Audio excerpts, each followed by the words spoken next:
الحمد للہ والصلاة والسلام علی رسول اللہ الکریم اما بعد فاعوذ باللہ من الشیطان الرجیم بسم اللہ الرحمن الرحیم۔ محترم ناظرین کرام، محترم بھائیوں، مردانہ کمزوری اس دور کا سب سے بڑا مسئلہ بن چکا ہے اور ہر آنے والا نیا دن اس کمزوری میں اضافہ کرتا چلا جا رہا ہے۔ حالانکہ فیس بک پہ اور اخبارات کے اندر، میڈیا کے اندر سب سے زیادہ جو بکنے والی دوائی ہے وہ بھی مردانہ کمزوری کی ہے۔ لوگ جو ہے اس نام پہ اپنا علاج چلاتے ہیں، اپنی حکمت چلاتے ہیں، لیکن کوئی ایسا شخص نہیں ہے جو یہ کہہ دے کہ ہاں فلاں جگہ سے میں نے دوائی لی تھی، مجھے فائدہ ہوا۔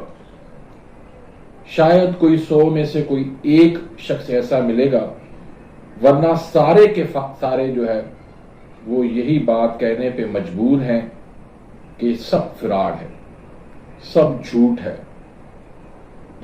سب لوٹ مار ہے۔ اور حقیقتاً بھی کچھ اس طرح ہے۔ میں آپ کو یہاں پر کوئی دوائی دینے کے لیے نہیں آیا، میں حقیقت آپ کو بتانے کے لیے آیا ہوں کہ لوگ جو ہے اس نام پر اپنا کاروبار چلا رہے ہیں اور بیوقوف لوگ جو ہے وہ دھڑا دھڑ فیس بک سے اور اخبارات کے ذریعے آن لائن جو ہے وہ میڈیسن منگوا رہے ہیں، اور پھر جب وہ کھا لیتے ہیں فائدہ کیا ککھ ہونا ہے۔ مریض جو ہے وہ مسلسل بیماریوں میں مبتلا ہو جاتا ہے۔ اس کی وجہ یہ ہے کہ مرض کی تشخیص نہیں کی جاتی۔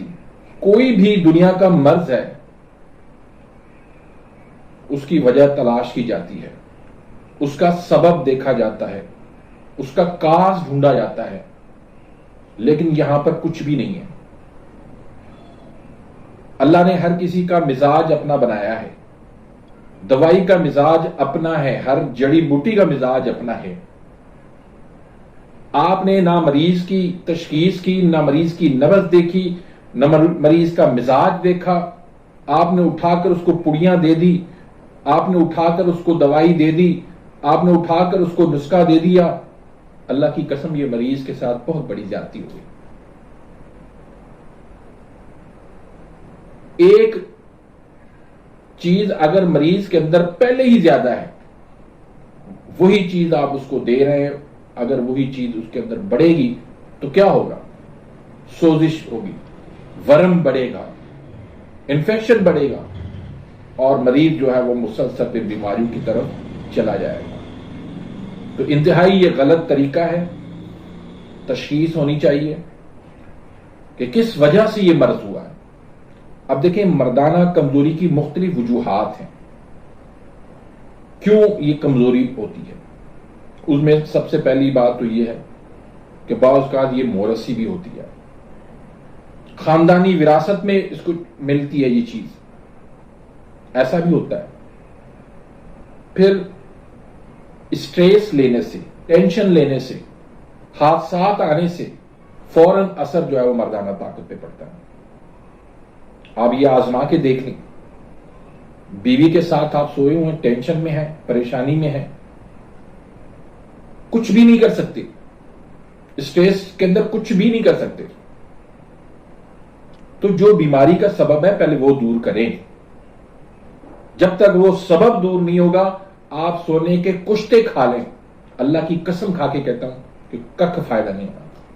یہ ادویات جو ہے نا کھانا چھوڑ دیں کہ نفس کو جو ہے وہ لمبا کیسے کیا جائے، اس کو موٹا کیسے کیا جائے۔ بھائی اللہ سے ڈر جاؤ، ان کاموں میں کیوں پڑ گئے ہو؟ قدرتی جو عضو اللہ نے پیدا کیا ہے اس کے اندر کوئی بڑھوتری نہیں کر سکتا. ہاں الا اس صورت کے اندر کہ وہ بیماری کی وجہ سے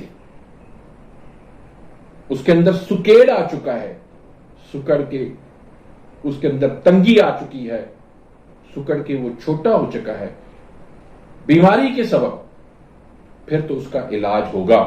اس سکیڑ کا صرف وہ نس کی سکیڑ کا علاج نہیں ہوگا، پوری باڈی کا اس کا سکیڑ ختم کیا جائے گا، تب علاج ہوگا. باقی ایسے آن لائن دوائی منگوا کے اور تلے لگا کے آپ سمجھتے ہیں کہ ہمارا اس میں علاج ہو جائے گا، یہ آپ کی غلط فہمی ہے. تو تیسری صورت یہ ہے کہ کثرت جماع، یہ سب سے بڑا مسئلہ ہے. اس کی وجہ سے مردانہ کمزوری ہو جاتی ہے. اب جب مادہ منی جب وہ کثرت سے خارج ہو جائے گا تو لازمی بات ہے کمزوری تو آئے گی. اب ایک بندے نے مشتدنی کی ہوئی ہے کثرت سے سالوں سال سے، تو لازمی بات ہے یار اس سے کمزوری ہو جائے گی.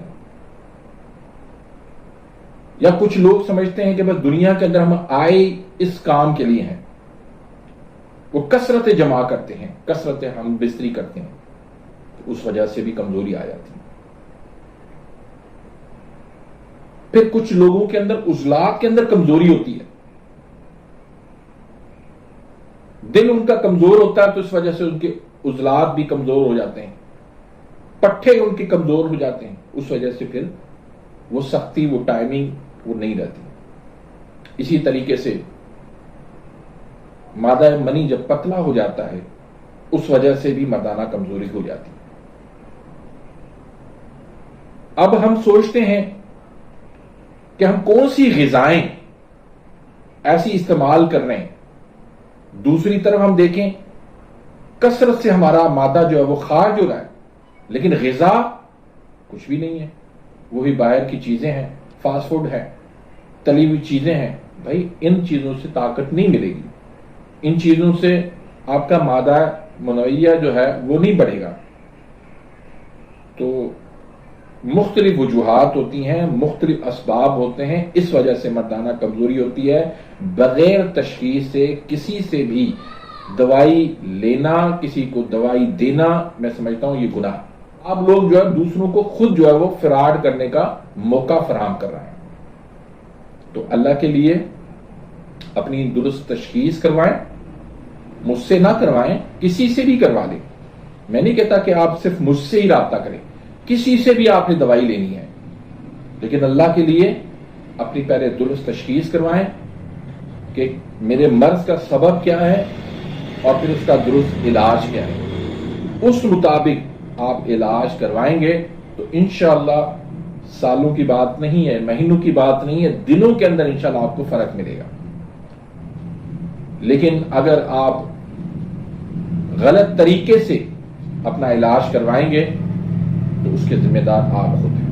اگر آپ نے میرے اس چینل کو سبسکرائب نہیں کیا تو سبسکرائب کر دیجئے، بیل آئیکن گھنٹی کے نشان کو پریس کر دیجئے، اور اس ویڈیو کو زیادہ سے زیادہ دوستوں کے ساتھ شیئر کریں تاکہ جن لوگوں کو پتہ نہیں ہے، نا سمجھی کی حالت کے اندر اپنے آپ کو وہ لٹوا رہے ہیں، دوسروں کو موقع فراہم کر رہے ہیں، کم از کم ان تک یہ بات پہنچ جائے کہ علاج ہوتا ہی تشخیص سے ہے. تشخیص کے بغیر کوئی علاج نہیں ہے. تکے والا علاج کبھی بھی کامیاب نہیں ہوتا، الٹا نقصان کرتا ہے. تو اپنی دعاؤں میں یاد رکھیے گا. ملتے ہیں انشاءاللہ نیکسٹ ویڈیو میں، تب تک کے لیے اجازت. اللہ حافظ.